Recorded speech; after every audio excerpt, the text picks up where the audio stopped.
Orang-orang bilang mustahil untuk membangun otot sambil diet atau turunin lemak. Tapi menurut saya, itu sangat bisa, tergantung gimana cara kalian ngakalinnya. Kebanyakan orang gagal cutting atau diet atau turunin berat badan itu bukan karena kurang disiplin. Karena mereka nggak ngerti sistemnya itu gimana. Mereka nggak tahu strategi yang paling optimal itu kira-kira seperti apa. Bukan berarti ada yang salah dan benar, tapi pasti ada yang paling nyaman untuk kita tanpa mengorbankan terlalu banyak, tanpa ngurangin massa otot juga. Jadi cutting itu sebenarnya bahasa simpel dari kalori defisit. Adalah ketika kita nurunin berat badan, khususnya nurunin massa lemak kita. Jadi cutting yang benar atau defisit yang benar itu bukan cuma turunin kalori aja. Ya kalau misalkan kalian mau turunin berat badan doang, terserah. Tapi kita di sini goalsnya adalah gimana caranya kita mempertahankan massa otot atau lebih bagus lagi kita membangun massa otot ketika kita sedang defisit. Apakah bisa? Nanti kita akan bahas ya. Jadi perkenalkan, nama saya Doni Sejaya, saya adalah seorang professional fitness coach yang sudah membantu ratusan, bahkan ribuan orang untuk mencapai tubuh dan performa impiannya. Kita masuk ke strategi yang pertama, yaitu perbanyak konsumsi protein kalian. Kalau protein kalian rendah, apalagi ditambah dengan kalori yang rendah, maka otot kalian yang akan dipakai sebagai energi. Itu kenapa otot kalian makin susut ketika kalian sedang cutting, apalagi ketika cutting atau defisit yang ekstrim. Jadi saya itu pasti akan mengkonsumsi 1,8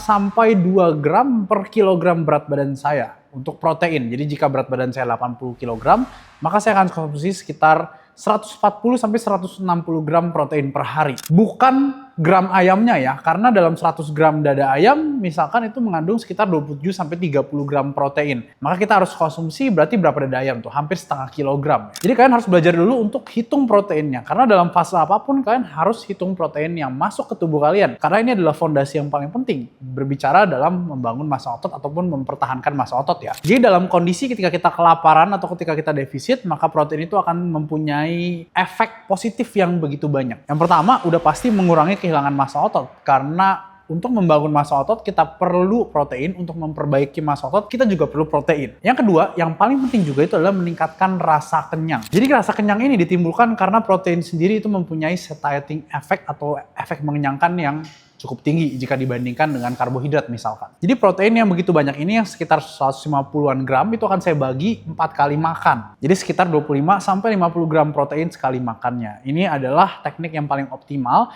meski sekali lagi lebih penting total protein seharinya ketimbang frekuensi kalian makannya. Karena buat apa frekuensi makannya sering, tapi protein itu lebih sedikit. Karena pada akhirnya tetap apa yang masuk ke tubuh kalian itu akan dicerna. Kalau kita mau ngomongin soal optimalitasnya untuk masa protein sintesis dan lain-lainnya, dalam literatur yang sudah ada itu sudah dibuktikan bahwa jika dibagi sekitar 4 sampai 5 kali makan itu akan lebih optimal ketimbang kalian makan 1 kali dalam jumlah yang besar. Pertanyaannya, kenapa saya tuh jarang makan protein di atas 2 gram per kilogram berat badan saya, berarti di atas 150-an gram? Kenapa? Jawabannya adalah karena efek mengenyangkan atau satiating effect dari protein itu nge-peak di angka 2 gram per kilogram berat badan, dan di atas itu nggak ada efek yang terlalu berarti lagi untuk badan. Jadi daripada saya habisin semua kalori saya untuk protein, ya protein juga ada kalorinya, saya akan coba untuk bagi sedikit ke karbohidrat, apalagi lemak ya. Tips yang kedua, itu adalah karbohidrat sebaiknya tidak di-cut semua ketika kalian cutting. Kalau memang kalian itu ingin performa kalian tetap oke. Jadi cutting itu bukan lomba siapa yang paling menderita. Dan jika kalian memang ada kecenderungan untuk lebih suka karbohidrat ataupun performanya lebih bagus dengan adanya karbohidrat, ya kalian bisa untuk tetap jaga karbohidrat itu untuk ada gitu loh dalam proses cutting kalian. Sekali lagi untuk beberapa teman-teman yang menghilangkan karbo sepenuhnya, nggak masalah juga, nggak ada yang benar, nggak ada yang salah, ini cuma preferensi aja. Dan dari data yang saya kumpulkan di klien-klien saya dan saya pribadi, mostly itu bekerja lebih baik jika memang ada carbs khususnya sebelum latihan. Jadi kalau kalian memang jatah karbonya itu sedikit, cobalah makan karbo sebelum latihan, biar ketika latihan, at least glycogen kalian tuh ada sedikit terisi. Selain itu, tahu nggak kalian kalau karbohidrat itu juga memiliki efek yang magis ya?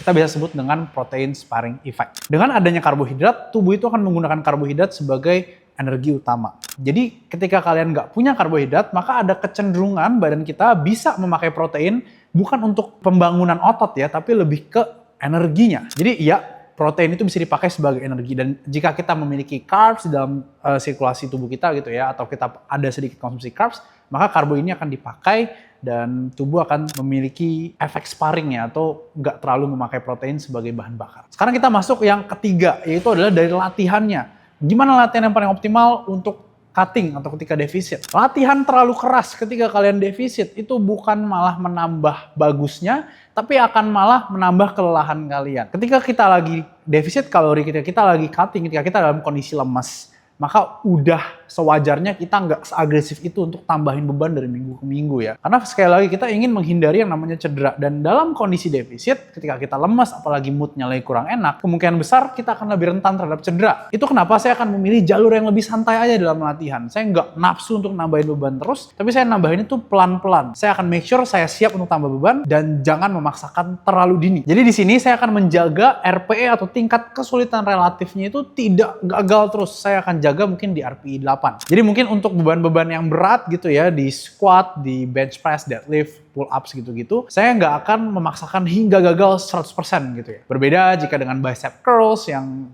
kita bisa lakuin sampai gagal dan nggak akan terlalu capek. Saya nggak mau menumpuk kelelahan terlalu berlebihan pada gerakan compound yang berat gitu ya, apalagi ketika sedang cutting. Kita masuk ke poin yang keempat, tentang kardionya. Kardio itu dinaikkan secara bertahap, bukan secara langsung. Jadi kardio itu adalah alat terbaik kalian untuk membantu kalian lebih kurus, untuk membantu kalian menurunkan berat badan, untuk membantu kalian menurunkan kadar lemak. Karena kardio itu membuang energi. Jadi kardio ini akan saya naikkan secara perlahan dalam 2-3 bulan saya cutting. Tujuannya sekali lagi adalah untuk meningkatkan pembuangan kalori atau kalori out-nya. Jadi kita makan lebih sedikit dan kita buang lebih banyak, defisitnya itu akan lebih besar. Ataupun jika kalian mau defisitnya nggak terlalu besar, dengan adanya kardio kan bisa makan lebih banyak lagi ketimbang jika kalian defisit tanpa kardio sama sekali. Nah, tapi ada caranya. Kita harus fokus lebih banyak ke zona 2 sampai zona 3 aja. Jadi buat teman-teman yang pakai digital watch, kalian bisa untuk monitor heart rate kalian tergantung gender ya, di zone 2 sampai zone 3. Kalau untuk cowok mungkin di sekitar 130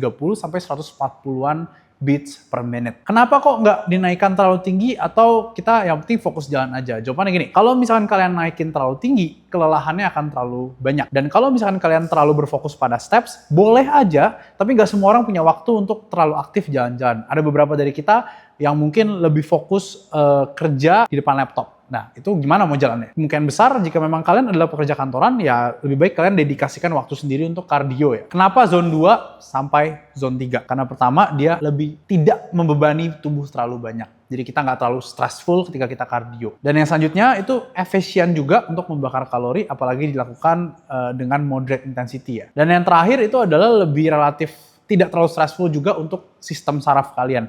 Jadi untuk teman-teman yang suka angkat beban berat, jika kardio kalian juga keras dan jaraknya itu dekat, kemungkinan ya satu sama lain itu akan interfering effect. Jadi sekali lagi, jika kalian tidak kardio saat kalian kalau defisit, kalian missing out something big.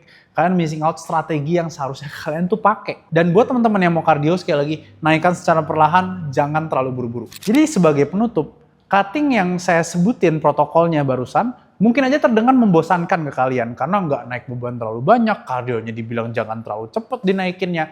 Mungkin terlihat membosankan, tapi justru inilah yang paling efektif. Karena sekali lagi, prioritas kita itu adalah menghindari yang namanya cedera, prioritas kita itu menghindari yang namanya burnout, prioritas kita itu menghindari kelelahan terlalu berlebih. Jadi jika kita naikin secara langsung semuanya, maka kalian kemungkinan akan run di masalah yang saya sebutkan tadi. Jadi protein yang cukup, karbohidrat yang strategis, angkat beban yang jangan terlalu agresif, pakai kardio sebagai teman kalian, dan yang terakhir adalah bersabar. Cobalah untuk kalian stretch lah cut kalian, jangan terlalu buru-buru. Mungkin coba cut 4-5 bulan, karena jika terlalu akut juga kalian akan gampang untuk terlalu capek ya dalam cutting tersebut. Jadi jangan sampai defisitnya terlalu bawah, karena sekali lagi mungkin mental kalian bisa kena, brain fog kalian juga, nanti kalian tidurnya terganggu dan lain-lain. Jadi ingat, apapun yang terlalu berlebihan itu justru nggak terlalu baik. Jadi lemak turun, otot bertahan atau naik, dan kalian tidak terlalu tersiksa. Akhir kata, saya Doni Sinjaya, saya harap video kali ini berguna. Sampai jumpa di video yang selanjutnya.